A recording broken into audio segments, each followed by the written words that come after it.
Friends, आज की इस वीडियो में हम नए टॉपिक के साथ नए सिरे से ट्रांसपोज को समझने की कोशिश करेंगे।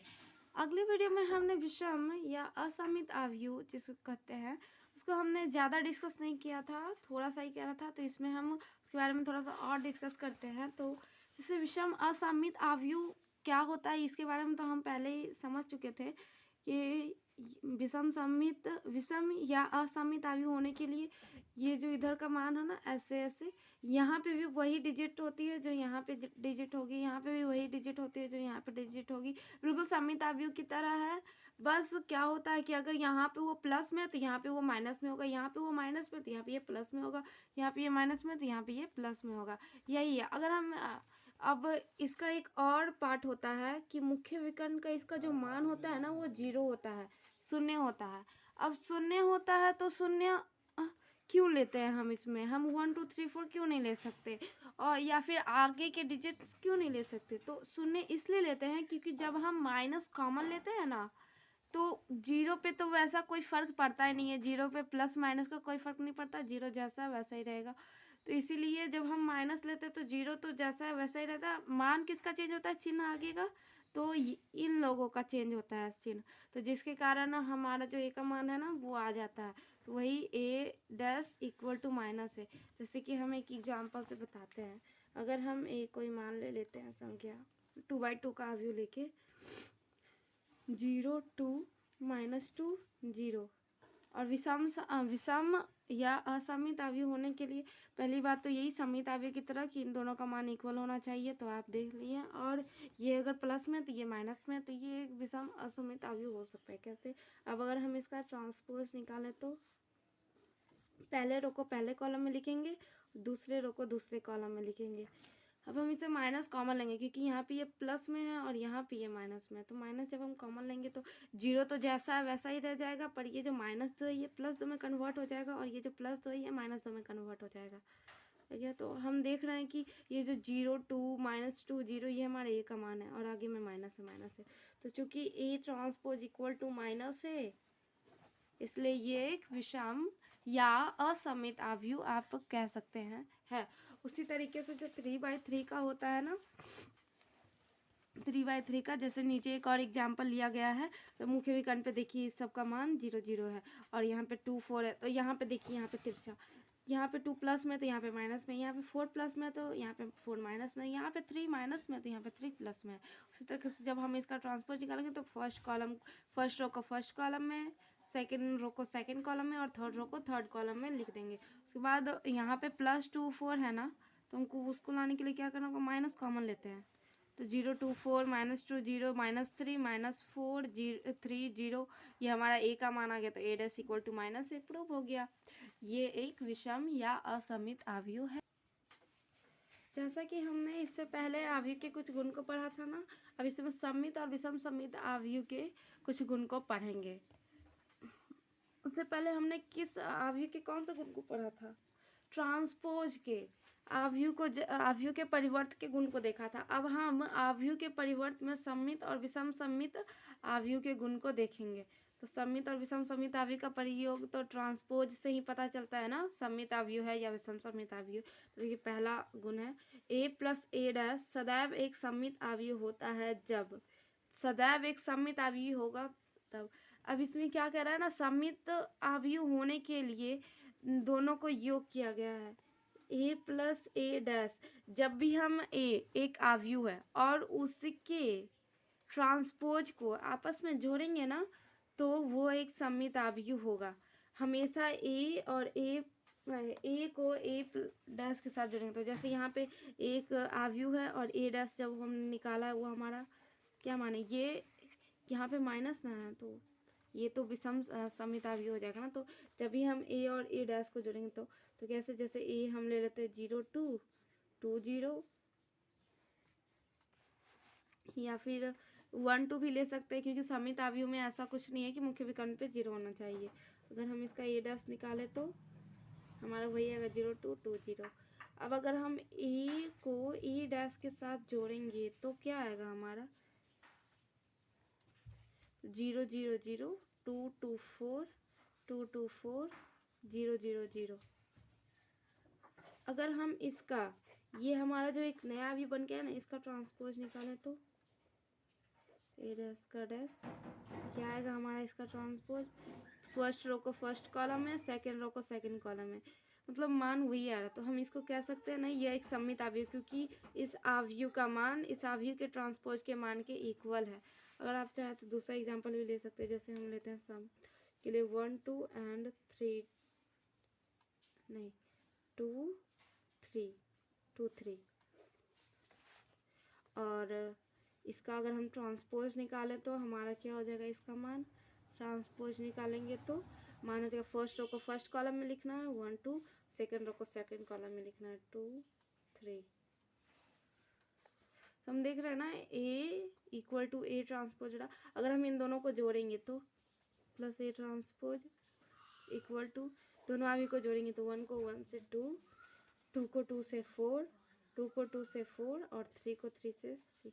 अगर हम इसका ट्रांसपोज निकालें तो ये जो नया अवयव बन के आया, इसका ट्रांसपोज निकालें तो ठीक है, अगर फर्स्ट रो को फर्स्ट कॉलम में लिखेंगे 2 4 और सेकंड रो को सेकंड कॉलम में लिखेंगे 4 6, तो ये दोनों भी इक्वल हो रहा है, तो हम कह सकते हैं ये एक सममित अवयव है। तो इसमें कहने का ये अर्थ है ना कि अगर कोई सममित अवयव के ट्रांसपोज को अगर किसी अवयव का ट्रांसपोज को अवयव से जोड़े, मतलब कौन से अवयव के ट्रांसपोज को अवयव से जोड़ेंगे? जो एक सममित अवयव होगा। जैसे यहाँ पे लिया गया ना, ये एक, यहाँ पे भी एग्जाम्पल है, ए का मान 1 5 और 6 7 लिया गया है और ये ट्रांसपोज है 1 6 5 7, मतलब यहाँ पे ले लिया गया है ए का अवयव जहाँ पे, और ए ट्रांसपोज है मैट्रिक्स ए का। अब इन दोनों को जोड़ेंगे तो क्या है हमारा? 2 11 11 14 आया है। अगर हम इसका ट्रांसपोज निकालेंगे तो क्या आएगा हमारा? उतना ही आएगा। क्यों? क्योंकि इन दोनों का मान इक्वल है, इन दोनों का मान इक्वल है। यानी कि इससे ये पता चलता है ना कि एक सममित अवयव होने के लिए कोई भी आप अवयव ले सकते हो, उसमें ज़रूरी नहीं है कि इन दोनों का मान इक्वल हो, इन दोनों का मान इक्वल हो। देखो दोनों अलग अलग है और दोनों एक कोई सा भी अवयव ले लिया है और उसका ट्रांसपोज निकाल लिया है और उस दोनों को आपस में जोड़ दिया है, ऐड कर दिया गया, तो उसके बाद क्या हमारा मान आता है? इन दोनों का मान इक्वल आता है, इक्वल आता है ना मान। तो ये एक सममित अवयव है। जब भी ए प्लस ए डैश को आपस में जोड़ा जाता है तब वह एक सममित अवयव होता है। उसी तरह जब ए को ए डैश से घटाया जाता है ना, तो वह एक विषम सममित अवयव होता है। अब कैसे? तो कैसे एग्जाम्पल लेते हैं,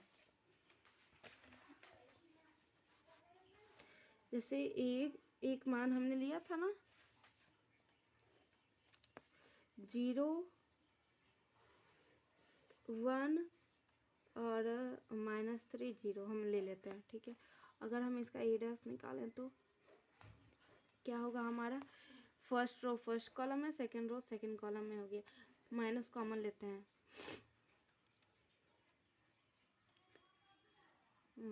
माइनस कॉमन लेंगे तो या तो आप अभी माइनस कॉमन ले लीजिए, मतलब नहीं लीजिए, ए लेने की इच्छा तो ले सकते हैं।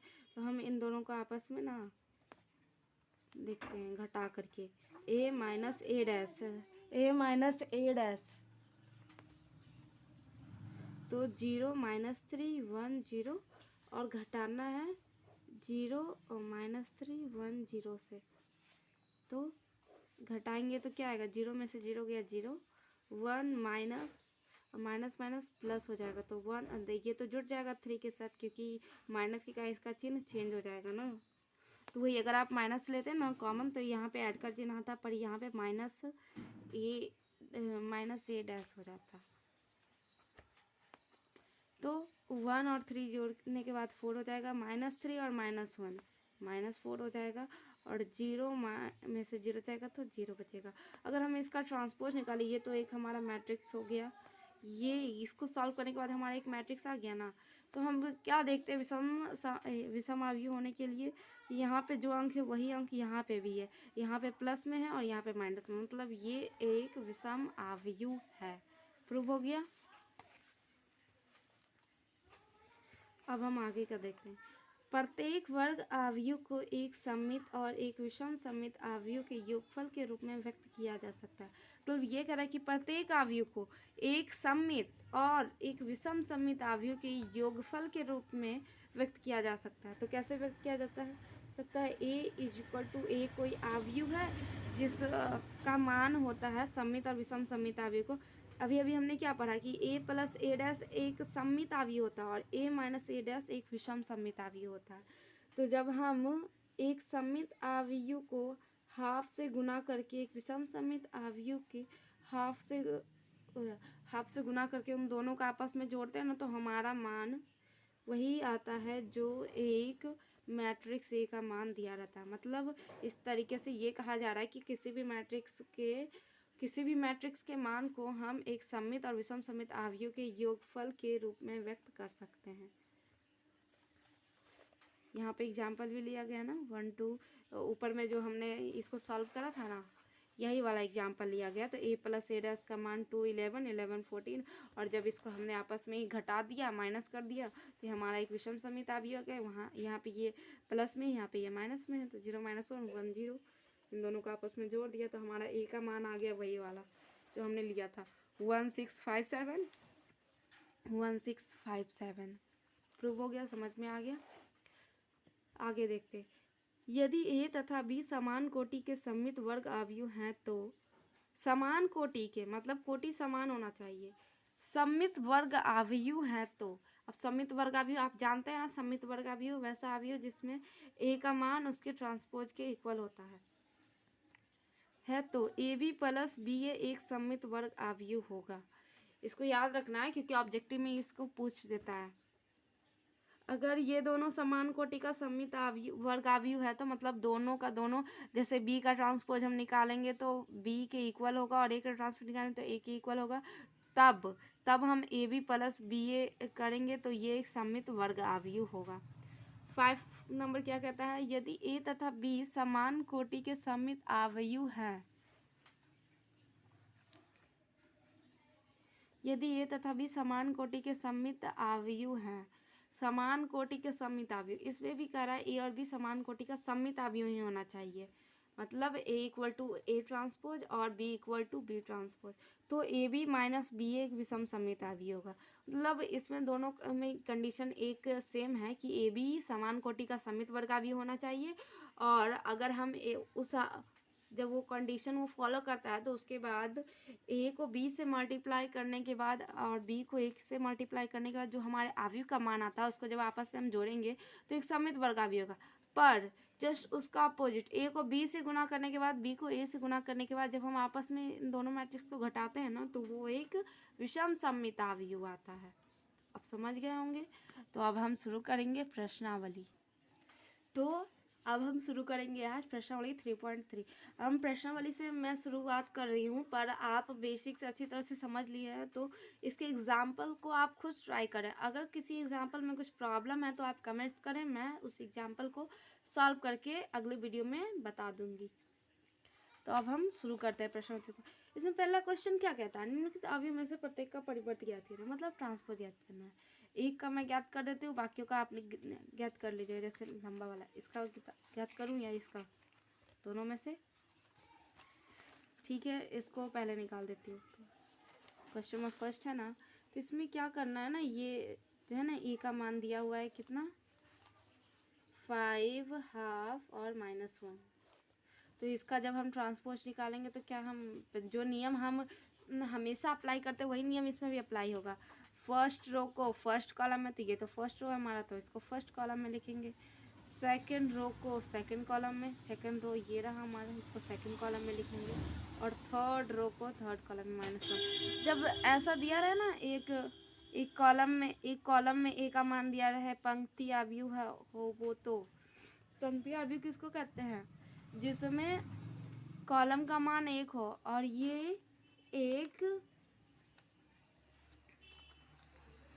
पंक्ति आव्यूह, क्योंकि इसमें कॉलम का मान कितना है 1 है। तो जब ये पंक्ति आव्यूह दिया रहे ना, तो पंक्ति को केवल कॉलम में चेंज कर लेना। इसमें कॉलम का मान 3 है और पंक्ति का मान 1 है, तो ये हो गया कॉलम आव्यूह। पंक्ति आव्यूह को हम कॉलम आव्यूह में चेंज कर देंगे और कॉलम आव्यूह को पंक्ति आव्यूह में चेंज कर देंगे। ये हो गया हमारा ए ट्रांसपोज। उसी तरीके से इस वाले क्वेश्चन को भी आप सॉल्व कर सकते हैं। सर नंबर इसमें क्या दिया हुआ, ए का मान दिया हुआ इसमें -1 √3 2 5 5 3 और 6 6 -1 1 दिया हुआ है ना, ये ना दिया हुआ है। अगर हम इसका ट्रांसपोज निकालें तो फर्स्ट रो को फर्स्ट कॉलम में, तो फर्स्ट रो क्या है -1 5 6, -1 5 6। सेकेंड रो को सेकेंड कॉलम में √3 5 6, और थर्ड रो को थर्ड कॉलम में 2 3 -1। समझ गए होंगे, ये हो गया इस तरीके से। नीचे का क्वेश्चन क्या कहता है, यदि ए इतना और बी इतना है, मतलब ए और बी का मान दिया हुआ है और हमें सत्यापित करने को बोला है कि ए प्लस बी डैश का मान वही होगा जो ए डैश प्लस बी डैश का मान होगा, और ए माइनस बी डैश का मान वही होगा जो ए डैश माइनस बी डैश का होगा। तो इसको निकालने के लिए सबसे पहले आप सिंपल क्या कीजिए, पहले तो ए डैश और बी डैश का मान पता कर लीजिए। उसके बाद यहाँ पे जोड़ने के लिए क्या है ना, तो पहले इन दोनों मैट्रिक्स को, मतलब डैश को मत जोड़िएगा, यहाँ पे ए और बी इन दोनों मैट्रिक्स को जोड़ने के बाद जो मान आएगा हमारा उसका हम ट्रांसपोज निकालेंगे, वो हो गया हमारा LHS का मान। और RHS में हम क्या करेंगे, जो हमने ए डैश और बी डैश निकाला है उन दोनों को आपस में जोड़ देंगे, देखेंगे मान इक्वल आता है नहीं आता है। वहीं उसी तरह यहाँ पे भी करेंगे, यहाँ पे माइनस है तो बस घटा देना है। तो मैं इन दोनों में से एक को सॉल्व करके बताती हूँ, दूसरा आप खुद कर लीजिएगा। क्वेश्चन नंबर 2 का क्वेश्चन फर्स्ट में करते हैं। फर्स्ट में ए का मान क्या दिया हुआ है, पहले तो ए का मान दिया हुआ है -1 5 -2 2 7 1 3 9 1। इसका ए डैश क्या होगा, इसका ए डैश अगर हम निकालूं तो फर्स्ट रो को फर्स्ट कॉलम में, तो -1 2 3 5 7 9 और -2 1 1। और ये जो बी का मान है, बी का मान क्या दिया हुआ है, बी का मान दिया है -4 1 1 1 2 3 -5 0 1। अगर हम इसका डैश निकालें तो फर्स्ट रो को फर्स्ट कॉलम में, तो -4 1 -5 1 2 0 और 1 3 1। ये हो गया। अब मैं क्या करती हूँ, पहले LHS निकालना है ना, तो LHS निकालते हैं। ए प्लस बी, पहले दोनों अभी को जोड़ेंगे और उसके बाद उसका ट्रांसपोज निकालेंगे। तो दोनों को पहले जोड़ते हैं, तो ए ये है और बी ये है, इसके A11 को इसके A11 के साथ जोड़ेंगे तो -1 और -4 जिट की कितना हो जाएगा -5। 2 और 1 को जोड़ेंगे तो 3, और 3 और -5 को जोड़ेंगे तो कितना हो जाएगा -2। इस तरीके से बाकी को जोड़ते हैं फटाफट। ए प्लस बी का हमारा मान आ गया। अब इसका हम ट्रांसपोज निकालते हैं, ए प्लस बी डैश कर देते हैं। तो अब ये तो आ गया। अब इसका अगर हम ट्रांसपोज निकालेंगे तो फर्स्ट रो को फर्स्ट कॉलम में लिखेंगे, तो -5 3 -2 6 9 9 और -1 4 2। ये हो गया हमारा मान ए प्लस बी डैश का मान। अब हमें RHS में क्या कहता है, ए डैश और बी डैश को भी जोड़ें और देखते हैं उसका मान इसके इक्वल आता है या नहीं आता। RHS हमारा कहता है ए डैश प्लस बी डैश, तो इन दोनों को भी आपस में जोड़ते हैं। तो ए डैश का ये रहा हमारा मान और बी डैश का ये रहा हमारा मान।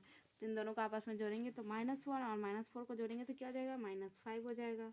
5 1 को जोड़ेंगे तो 6 हो जाएगा। -2 और 1 को जोड़ेंगे तो -1 हो जाएगा। 2 1 3 7 2 9 1 3 4 3 -5 -2 9 0 9 और 1 1 2।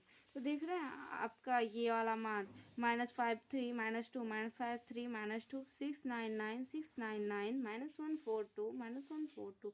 ये इक्वल मान आया तो हम कह सकते हैं ना LHS इक्वल टू RHS हुआ है, तो A plus B dash equal to A dash plus B dash. Prove हो गया मान, प्रूव। उसी तरीके से आप माइनस वाला खुद से बना लीजिए तो ज़्यादा अच्छा। नहीं तो समझ में क्या आएगा कि आपको कुछ समझ में आया या नहीं। आपसे खुद से जब तक नहीं बनता है तो कोई भी क्वेश्चंस आपके लिए इजी कैसे होंगे। और प्रैक्टिस जरूर कीजिएगा मैथ की आप जितनी प्रैक्टिस करेंगे ना उतना वो आपका स्ट्रांग होगा। यहाँ पे क्या कहता है, यहाँ पे ए डैश का मान दिया हुआ और बी का मान दिया है। यहाँ पे देखिए घन चक्कर बनाने के लिए क्या, अब यहाँ पे तो हम बहुत सारे स्टूडेंट बैठ के सोच रहे हैं ए का तो मान दिया ही नहीं, तो आगे का सॉल्व कैसे होगा। तो ये सब सोचने का कोई जरूरत नहीं है, मतलब वो सब बेकार की बात है। ए डैश का मान दिया तो जब हम किसी मैट्रिक्स ए से ए डैश निकाल सकते हैं तो हम ए डैश से भी तो ए निकाल ही सकते हैं ना। तो ए डैश दिया हुआ है और ए निकालने के लिए एक आपने गुण पढ़ा था ना, जब किसी ट्रांसपोज का ट्रांसपोज निकालते हैं तो उसका वही मान आता है जो साव्यू का होता है रियल में। तो इसका हम फिर से ट्रांसपोज निकालेंगे, तो इसका ट्रांसपोज निकालेंगे तो क्या हो जाएगा 3 2 फर्स्ट रो फर्स्ट कॉलम में, सेकंड रो सेकंड कॉलम में, और थर्ड रो थर्ड कॉलम में। जैसे यहाँ पे मैं निकाल देती हूँ, ए डैश हमें दिया हुआ है 3 -1 0 4 2 1। इसका फिर से अगर हम ट्रांसपोज निकालेंगे तो वो ए के इक्वल हो जाएगा। तो हम सीधे यही लिख देती हूँ। फर्स्ट रो का फर्स्ट कॉलम में 3 4 -2 -1 2 और 0 1। ये हो गया हमारा ए का मान और बी का मान भी दिया हुआ है। ऊपर की तरह ही आपको नीचे वाले को भी सॉल्व करना है, बिल्कुल वही क्वेश्चन है। ए प्लस बी का डैश और equal to A dash plus B dash आपको प्रूव करना है। ए माइनस बी का dash equal to A dash minus B dash आपको प्रूव करना है। तो आपसे हो जाएगा ये। आगे बढ़ते हैं। अब आगे क्या कहता है, आगे भी वो देखिए, आगे में भी ए डैश का मान दे दिया है, बी दे दिया है और कह रहा है ए प्लस 2b का डैश याद करने के लिए। तो ये मैं निकाल के बताती हूँ। जैसे ए डैश का तो मान दिया हुआ है, क्या दिया हुआ है, -2 1 3 2। ए डैश दिया हुआ तो इसका डैश निकालेंगे तो ये किसके इक्वल हो जाएगा, ए के इक्वल हो जाएगा। और ए के इक्वल हो जाएगा तो क्या इसका भी डैश निकालना है ना, मतलब ट्रांसपोज ना। तो फर्स्ट रो फर्स्ट कॉलम में -2 एंड 3 और सेकेंड रो सेकेंड कॉलम में 1 2 हो गया। ए का मान हमारा क्या आ गया है, -2 3 और 1 2 आ गया है। अब 2 भी दिया हुआ है तो हमने कहा था ना 2 दिया तो बी के सारे एलिमेंट्स से 2 गुना हो जाएगा। तो 2 भी दिया हुआ तो बी का मान क्या है, -1 1 0 और 2 है। तो अब हम इसको सॉल्व करेंगे। तो सॉल्व करेंगे ए प्लस 2b है ना, तो सॉल्व करते हैं। -2 3 1 और 2 प्लस 2 गुना हो जाएगा तो -2 0 2 4। अब इसको आपस में हम ऐड करते हैं। तो इसको आपस में हम ऐड करेंगे तो क्या हो जाएगा, -2 को -2 से ऐड करेंगे -4 हो जाएगा। 1 को 0 से ऐड करेंगे 1, 3 को 2 से तो 5 और 2 को 4 से तो 6। अब हमें इसका डैश निकालना है। ए प्लस 2b तो मान हमारा आ गया, इसका डैश निकालना है। तो फर्स्ट रो फर्स्ट कॉलम में -4 1 और सेकेंड रो सेकेंड कॉलम में 5 6। ये हो गया हमारा आंसर। तो आप समझ। अब हम आगे देखते हैं। ए तथा बी अवयव के लिए सत्यापित कीजिए A B dash equal to B dash A dash है। जहाँ मान दिया हुआ आपको ए बी का यहाँ पे मान दिया हुआ और आपको ये प्रूव करने के लिए करा। तो मैं एक बताती हूँ, बाकी आप खुद से कीजिएगा। तो ए का मान तो हमारा ये दिया हुआ है ना, तो ए बी को पहले आपस में गुना कर लेते हैं। क्वेश्चन 5 का फर्स्ट है ना, पहले ए का मान लिख लेते हैं। 1 -4 3 बी इक्वल टू -1 2 और 1। इन दोनों को पहले आपस में गुना करते हैं। ए बी को आपस में गुना करेंगे तो क्या हो जाएगा, गुना करने तो आता है ना, भूल गए क्या। फर्स्ट रो को पहले फर्स्ट कॉलम से गुना करेंगे और यहाँ पे ये है ना, तो पहले इसको इससे गुना करेंगे। अगर 2 रहता तो ऐसे करके गुना करते हैं, ऐसे ऐसे करके ऐसे करके। और उसके बाद क्या होगा, 1 जो है ना वो सबसे गुना हो जाएगा सबसे। यहाँ पे तो दूसरा एलिमेंट्स है नहीं, तो एक ही एलिमेंट्स है, तो ये गुना हो जाएगा 1 सभी से। तो ये हो जाएगा -1 2 और 1। -4 को -1 से गुना करेंगे तो 4 -8 और 4 -4 इससे भी गुना हो जाए तो -4। 3 को -1 से गुना करेंगे तो -3। 3 को 2 से गुना करेंगे तो 6 और 3 को 1 से गुना करेंगे तो 3। इसका आपको डैश निकालने को बोल रहा है। यहाँ पे एक ही है ना, तो एक है तो इसको सबसे गुना करना है, सबसे। और इसको भी सबसे गुना करना है और इसको भी सबसे गुना करना है, तो यही आएगा। और ए बी का डैश अब निकालने बोला है तो ये पहले एक को सबसे फर्स्ट रो को ए जो एक जो है इसको सबसे गुना करा, इसको फर्स्ट रो में लिखा बी। और जो 4 है ये सेकेंड रो का है और इसको बी इससे गुना करा और नीचे लिखा। फिर 3 को इससे गुना करा और इससे लिखा। अब इसका डैश निकालेंगे तो फर्स्ट रो को फर्स्ट कॉलम में 1 2 1 4 -8 -4 -3 6 3। ये हमारा आगे ए इंटू बी का डैश का मान। अगर हम ए डैश इसका निकालें तो हमारा ए डैश का मान क्या हो जाएगा, ये जो यहाँ पे रो में लिखा हुआ है सब कॉलम में चला जाएगा। 1 -4 और 3। और जो ये हमारा बी है, बी डैश निकालेंगे तो ये जो हमारा कॉलम में लिखा है सब चला जाएगा किसमें, रो में चला जाएगा। तो -1 2 और 1 हो जाएगा। इन दोनों का आपस में आप गुना करेंगे तो A dash sorry B dash into A dash ना है, B dash into A dash, B dash into A dash करेंगे। अब तो हमारा क्या मान आने वाला है, तो B dash into A dash किए तो बी डैश आगे होगा और ए डैश पीछे होगा। जिस तरीके से यहाँ पे ये एक लंबवत था और अब हम इसको इससे गुना किए तो वहाँ उसी तरह यहाँ पे ये लंबवत है। तो -1 पहले इन तीनों से गुना होगा और ऊपर में लिखाएगा। फिर 2 इन तीनों से गुना होगा, सेकेंड रो में लिखाएगा। और 1 इन तीनों से गुना होगा और लास्ट वाले रो में लिखाएगा। तो -1 को 1 से गुना करेंगे तो -1 को -4 से गुना करेंगे तो 4, और -1 को 3 से गुना करेंगे तो -3। उसी तरह 2 को तो 2 -8 और 6, 1 को करेंगे तो 1 -4 और 3। तो देख रहे हैं ना, ये मान और ये मान हमारा इक्वल आ रहा है, -1 2 1 -1 2 1 4 -8 -4 4 -8 -4 -3 6 3 -3 6 3। हमारा प्रूव हो गया, मान ए बी का dash equal to B dash into A dash. Proved. आप समझ गए होंगे, और सेकेंड वाला आप खुद से ट्राई कीजिएगा। आज के लिए इतना ही। अगर वीडियो पसंद आए तो वीडियो को लाइक ज़रूर करें और चैनल को सब्सक्राइब करना ना भूलें, और अपने दोस्तों को भी ज़रूर शेयर करें। धन्यवाद।